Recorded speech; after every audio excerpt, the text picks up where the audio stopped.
máme ešte organizačný poriadok, ale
Ako to je kniha, taká by som povedal krásne spravená. Aj tlač, ale aj si všimnite, tak a vy ste si to určite všimli, ak sú pekne delené vlastne tie jednotlivé zväzky tých papierov vlastne. Tie papiery, každý je posunutý.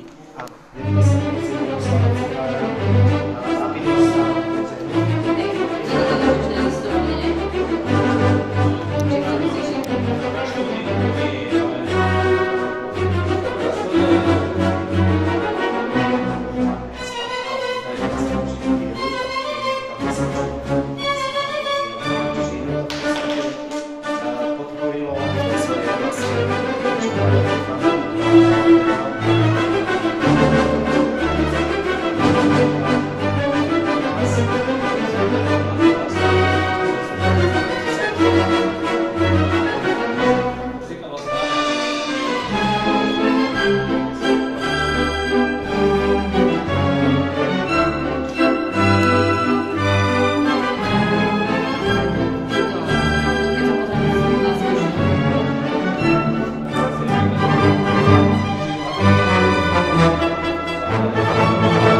A jediné, čo by som povedal, žiadne konflikty, žiadna bitka. Ja neviem, čo sa už deje na tomto Slovensku. To musí byť nejaký ostrov pozitívny. Mediácia.